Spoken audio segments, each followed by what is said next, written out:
नमस्कार साथियों। आज 70,000 से ज्यादा युवाओं को भारत सरकार के विभिन्न विभागों में सरकारी नौकरी का नियुक्ति पत्र मिल रहा है। आप सभी ने कड़ी मेहनत से ये सफलता हासिल की है। मैं आपको और आपके परिवार को बहुत बहुत बधाई और शुभकामनाएं देता हूं। कुछ ही दिन पहले गुजरात में भी ऐसा ही हजारों लोगों को रोजगार देने वाला रोजगार मेले का आयोजन हुआ था। इसी महीने असम में भी एक बड़े रोजगार मेले का आयोजन किया जा रहा है।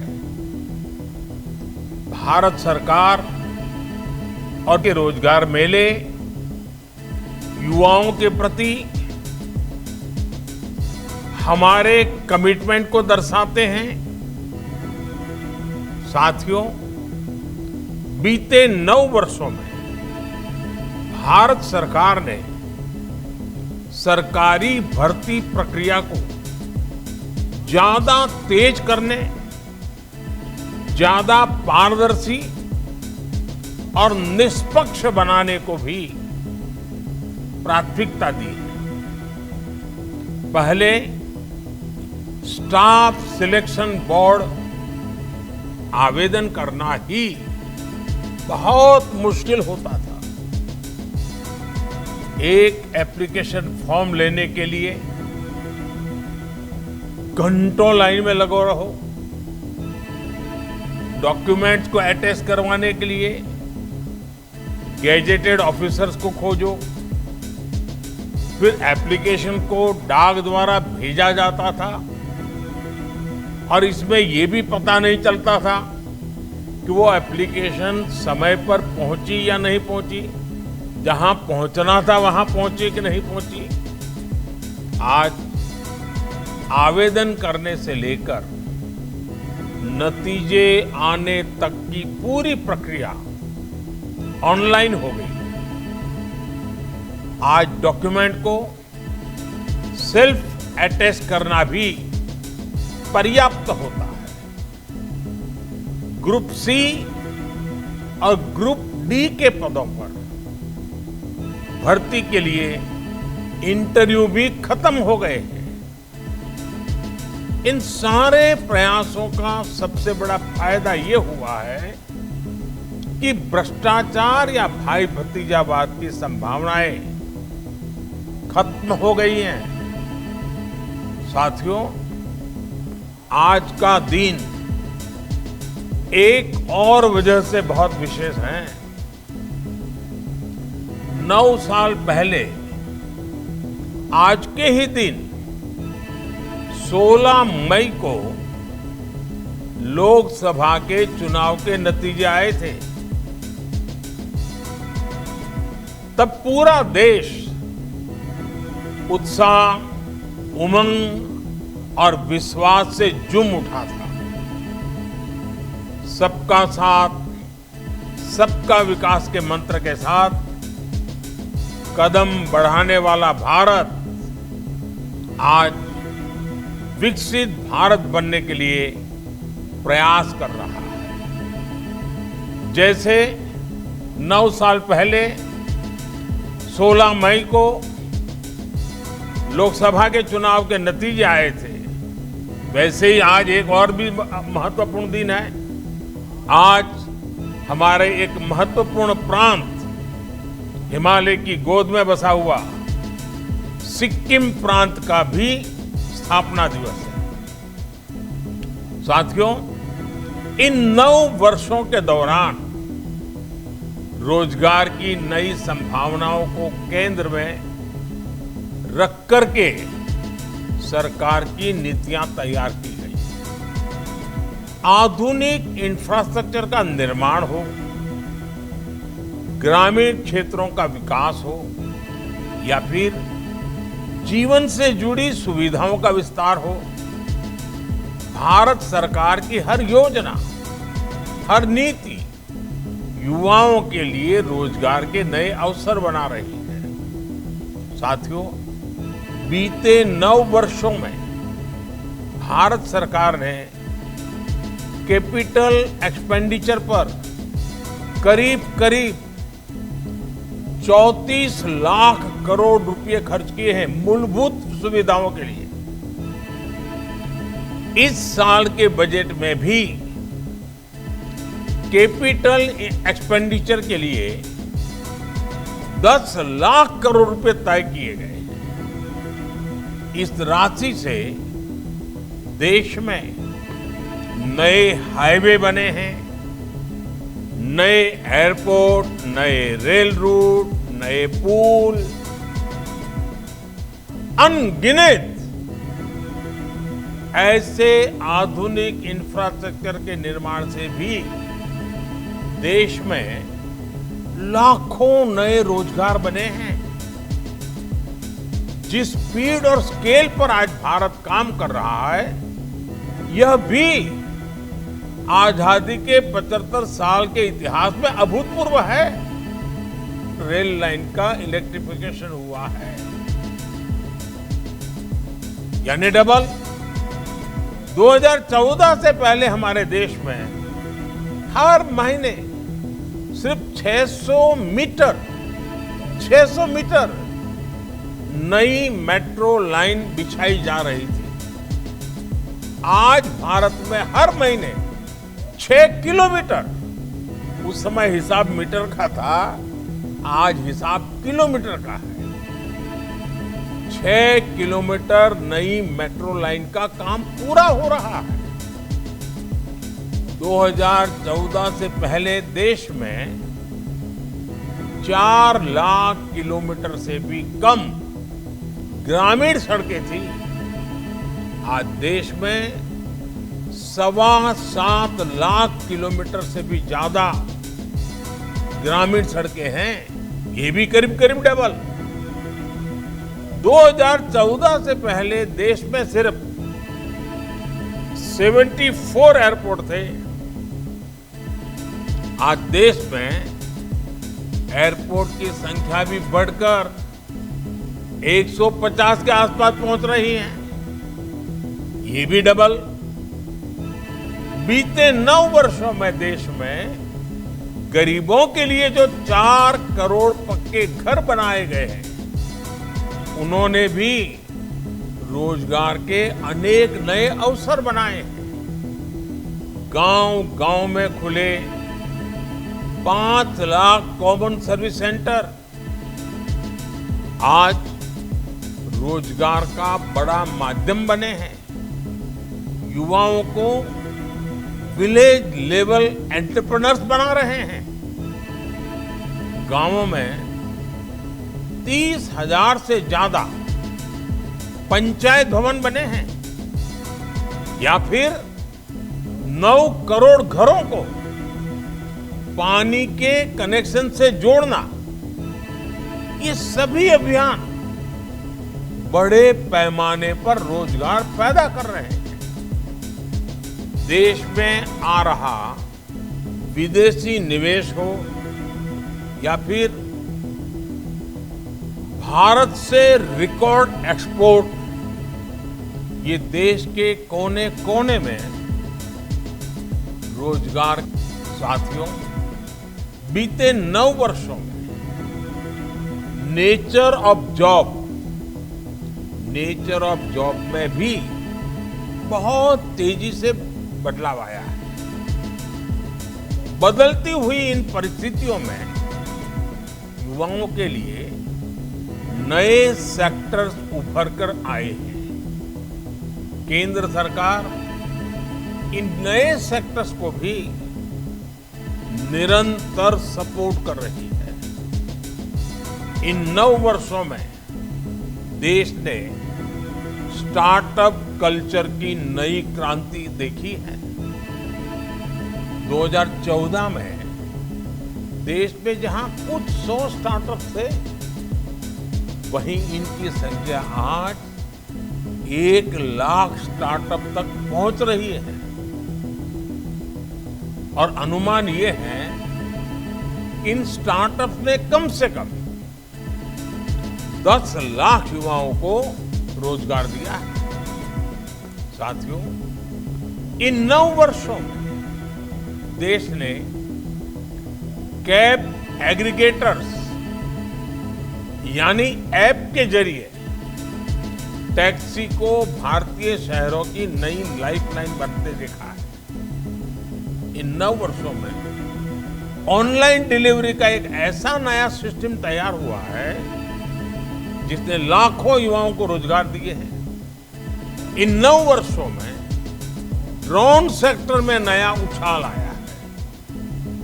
फर्टिलाइजर के छिड़काव से लेकर दवाइयों की सप्लाई तक में ड्रोन का इस्तेमाल बढ़ रहा है। इन 9 वर्षों में सिटी गैस डिस्ट्रीब्यूशन सिस्टम 60 शहरों से आगे बढ़कर 600 से भी ज्यादा शहरों में पहुंच गया है। साथियों, बीते 9 वर्षों में भारत सरकार ने मुद्रा योजना के तहत 23 लाख करोड़ रुपए देश के युवाओं को दिए। इस राशि से किसी ने अपना नया व्यापार कारोबार शुरू किया है, किसी ने टैक्सी खरीदी है, किसी ने अपनी दुकान का विस्तार किया है। और इनकी संख्या लाखों में नहीं, मैं गर्व से कहता हूं ये संख्या आज करोड़ों में है। करीब करीब 8 से 9 करोड़ लोग ऐसे हैं जिन्होंने मुद्रा योजना की मदद से पहली बार अपना स्वतंत्र काम शुरू किया है। आज जो आत्मनिर्भर भारत अभियान चल रहा है उसका भी आधार देश में मैन्युफैक्चरिंग के माध्यम से रोजगार का निर्माण करना है। पीएलआई स्कीम के तहत केंद्र सरकार मैन्युफैक्चरिंग के लिए करीब 2 लाख करोड़ रुपए की मदद दे रही है। ये राशि भारत को दुनिया का मैन्युफैक्चरिंग हब बनाने के साथ ही लाखों युवाओं को रोजगार में भी सहायता करेगी। साथियों, भारत के युवाओं के पास अलग अलग सेक्टर्स में काम करने की स्किल रहनी बहुत जरूरी है। इसके लिए देश में उच्च शिक्षा संस्थानों, कौशल विकास संस्थानों का भी युद्ध स्तर पर निर्माण हो रहा है। साल 2014 से 2022 के बीच हर साल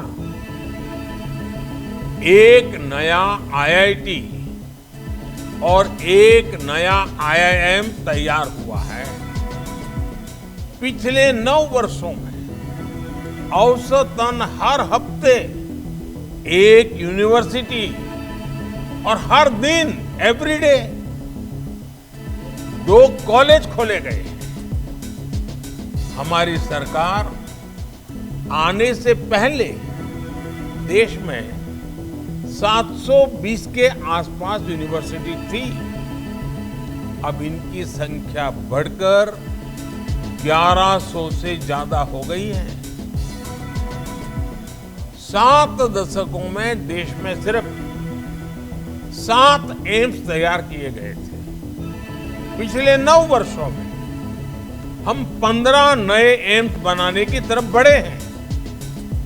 इनमें से कई अस्पतालों ने अपनी सेवाएं देनी भी शुरू कर दी।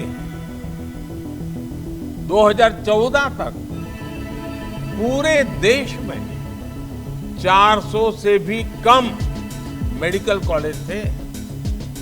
आज इनकी संख्या लगभग 700 हो चुकी है।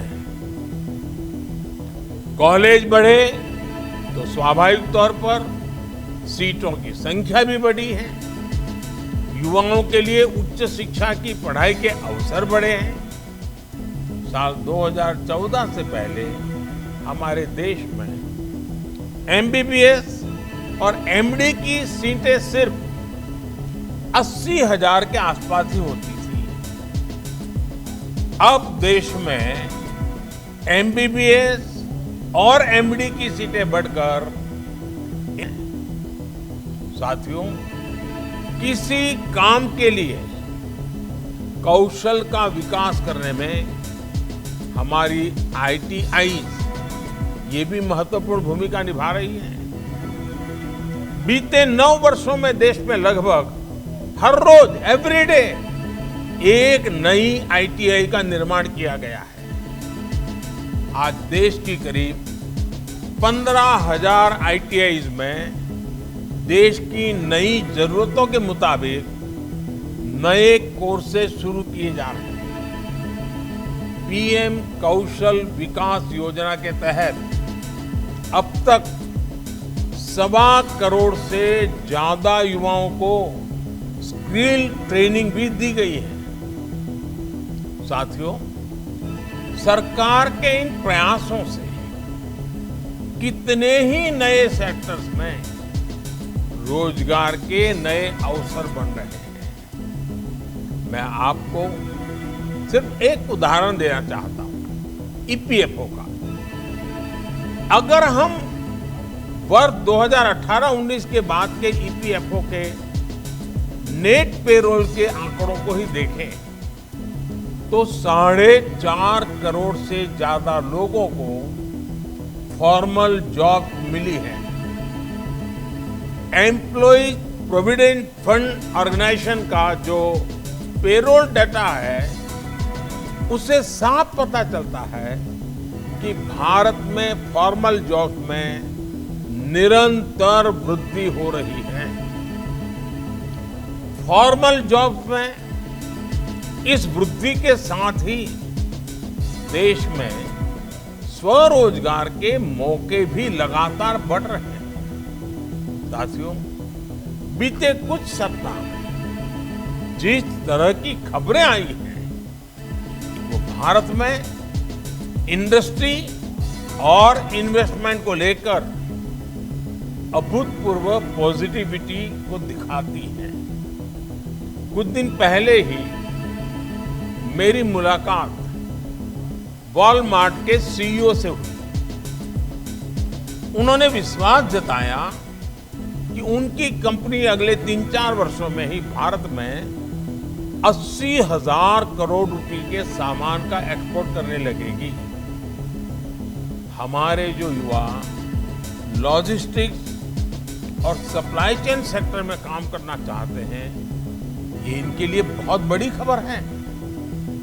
सिस्को के सीईओ ने भी अपनी भारत यात्रा के दौरान मुझे बताया वो भारत में बने 8,000 करोड़ रुपए के प्रोडक्ट्स के एक्सपोर्ट का लक्ष्य लेकर चल रहे हैं। कुछ दिन पहले ही एप्पल के सीईओ भी भारत आए थे। भारत के उज्जवल भविष्य और खासकर मोबाइल मैन्युफैक्चरिंग को लेकर वो भी बहुत विश्वास से भरे हुए थे। दुनिया के मशहूर सेमीकंडक्टर कंपनी एनएक्सपी, इसके टॉप एग्जीक्यूटिव भी हाल ही में मुझसे मिले हैं। वो भारत के सेमीकंडक्टर इकोसिस्टम के निर्माण और उसके सामर्थ्य को लेकर बहुत पॉजिटिव है। फॉक्सकॉन ने भी भारत में अनेक प्रोजेक्ट्स में हजारों करोड़ रुपए का निवेश शुरू कर दिया।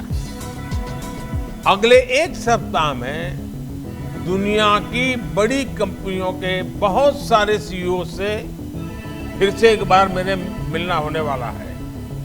वे सभी भारत में निवेश के लिए जोश से भरे हुए हैं। ये सारी बातें, ये सारे प्रयास दर्शाते हैं कि भारत में अलग अलग सेक्टर्स में कितनी तेजी से रोजगार के नए अवसर बन रहे हैं। साथियों, देश में चल रहे विकास के इस महायज्ञ में इतने बड़े परिवर्तनों में अब आपकी सीधी भूमिका होगी। अगले 25 वर्षों में आपको अपने दायित्वों को पूरा करने के साथ साथ विकसित भारत के संकल्पों को भी साकार करना है। मेरा आप सबसे आग्रह है कि इस अवसर का भरपूर उपयोग करें। आज से आपके जीवन में सीखने का भी एक नया दौर शुरू हो रहा है। सरकार का बहुत जोर अपने कर्मचारियों के नए स्किल डेवलपमेंट पर भी है। इसी को ध्यान में रखते हुए ऑनलाइन लर्निंग प्लेटफॉर्म iGOT कर्मयोगी शुरू किया गया है। इस प्लेटफॉर्म पर कई तरह के कोर्सेज उपलब्ध हैं। आप उनका पूरा उपयोग करें। आपकी क्षमता जितनी बढ़ेगी, इतना अपने कार्य पर सकारात्मक प्रभाव पड़ेगा और क्षमतावान लोगों के कारण कार्य पर जो सकारात्मक प्रभाव होता है, उसका प्रभाव देश की सभी गतिविधियों में सकारात्मकता को गति देता है। आज इस महत्वपूर्ण अवसर पर आपके जीवन के एक बहुत महत्वपूर्ण पड़ाव पर मैं एक बार फिर आपको तो बधाई देता ही देता हूं, आपकी नई यात्रा के लिए शुभकामनाएं देता हूं। साथ साथ आपके परिजनों को, आपके परिवारजनों को भी, क्योंकि उन्होंने भी आपको बड़ी आशा, अपेक्षा और उमंग के साथ जीवन में आगे बढ़ने के लिए बहुत कुछ दिया है। आज उनको भी मैं अनेक अनेक शुभकामनाएं देता हूं। आपके उज्जवल भविष्य के लिए प्रार्थना करते हुए फिर एक बार बहुत बहुत धन्यवाद।